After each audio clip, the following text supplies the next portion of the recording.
Alors on est à Et la bière fût. Et la bière fût, qu'est-ce que c'est? Alors la bière fût, c'est un atelier de brassage. Donc, on a monté ça en 2010 à Lyon parce qu'on voulait permettre à n'importe qui a envie de faire une fois de la bière dans sa vie de pouvoir faire de la bière sans investir trop dans le matériel, dans les matières premières, etc. C'est un atelier, c'est convivial, les gens viennent, réalisent une recette de bière, c'est très facile de faire de la bière.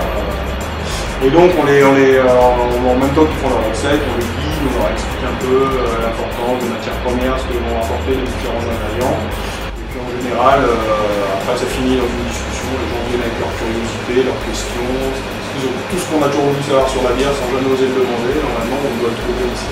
D'accord. Donc là tout à l'heure on va faire nos bières, j'ai choisi la brune, on verra ce que ça donne. Ça me rappelle un petit peu les cours de physique-chimie. Les cours de physique-chimie, alors peser 50 g de malt, 350 EBC, 75 g de malt, 500 EBC.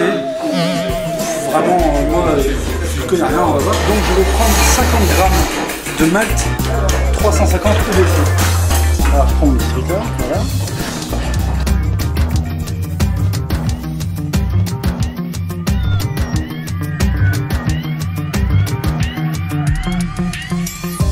Je vais prendre 75 g de malt.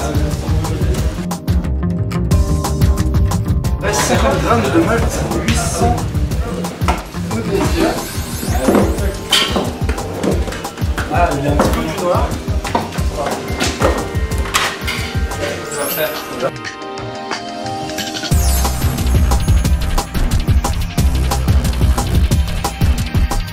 J'avais emmené mes chaussettes, apparemment elles sont fournies. En sens des aiguilles du monde, alors c'est bien ça. En sens trigonométrique. Ouais, c'est ça, la chose bien.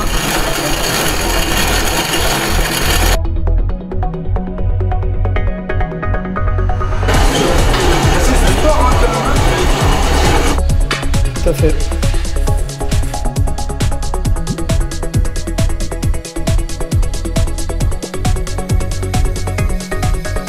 J'ai concassé mes grains, mes maths, donc c'est parti. Alors, là, je vais mettre mes chaussettes dedans. Donc l'outil indispensable, le fourquet, c'est parti.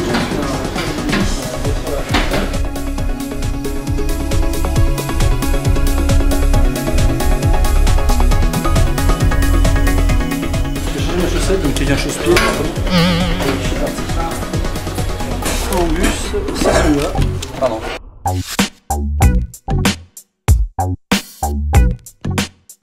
Et très honnêtement, ça sent la beuh.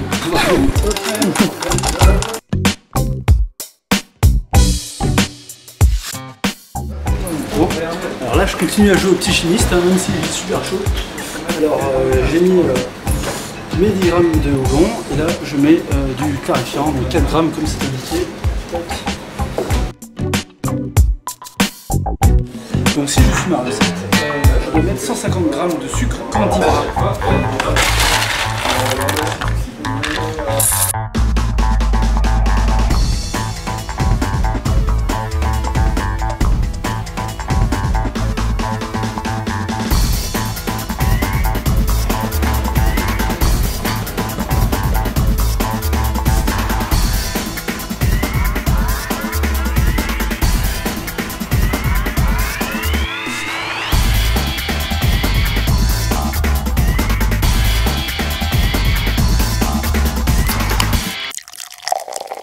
On continue toujours à Et la bière fût avec Marcel qui nous a du coup servi une petite bière blonde.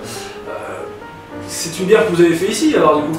Voilà, donc ça c'est une bière faite maison, donc on produit un petit peu avec le même processus que celui qu'on fait utiliser, que vous venez d'effectuer en fait. Et je coutume de toujours dire aux gens que c'est assez intéressant de venir faire l'expérience, de faire sa propre bière quand on aime bien la boire, la déguster, parce que d'une manière générale, ça va énormément changer la perception qu'on va en avoir. C'est-à-dire qu'aujourd'hui, le malt, le houblon, c'est des choses, tout le monde en entend parler très souvent, sans savoir ce que c'est de manière précise. Alors, ces ingrédients, tant qu'on les a pas sentis ou goûtés un par un, on n'arrive pas vraiment à les différencier. Lorsqu'on les a testés, lorsqu'on a fait sa bière, ne serait-ce qu'une fois, on a le sens olfactif et gustatif qui font partie des plus persistants chez l'être humain. Donc quand on s'initie une seule fois, toute sa vie, on garde une trace en mémoire de ce qu'a été tel ou tel ingrédient. Et puis c'est génial de pouvoir différencier tous les ingrédients différemment, voir donc les produits qui sont un petit peu plus foncés en fonction de... On décompose. On décompose vraiment le truc, c'est bien. Et puis bah, le houblon, je savais pas du tout quelle tête ça avait, donc on a vu les photos. Mais du coup, le fait d'avoir ces copeaux qui sentent qui ont une odeur un peu particulière, voilà. Ça a des odeurs particulières, on va dire ça. Non, ça sent un petit peu la bœuf, faut dire la vérité. Voilà, voilà. Même si on n'en a jamais touché, bien sûr. En tout cas, voilà, c'est très sympa de voir un peu ces produits un peu décomposés. Le sucre aussi. Comment ça se fait qu'ils sont cristallisés comme ça, le sucre candi? Alors en fait, l'usage du sucre candi, ça va changer un petit peu la texture finale de la bière, ça va donner une espèce de rondeur qui va un peu adoucir la sensation générale. On n'aura pas ça avec un sucre de cuisine qui lui donnera plutôt un côté un peu cidreux. D'accord. Celle-là, vous avez fait quelque chose de particulier? Alors ouais, celle-là, donc c'est une petite blanche, donc elle a quelques temps de vieillissement, je pense qu'elle doit avoir plus ou moins une année, donc elle a des bulles bien prononcées, elle a un goût qui est pas mal fini. Elle a un aspect un petit peu agrume puisqu'on rajoute de l'écorce d'orange à l'intérieur, juste des petits plus bonus, il y a de la coriandre également. Donc il y a un côté un peu épicé, un petit peu citrique parce qu'elle se veut plus rafraîchissante. Ça correspond plus à des périodes chaudes qu'à des périodes froides. D'accord. La tienne? Il me fait bosser. Ah oui, c'est sympa. Ah ouais, on a cette note d'agrumes, ça c'est clair.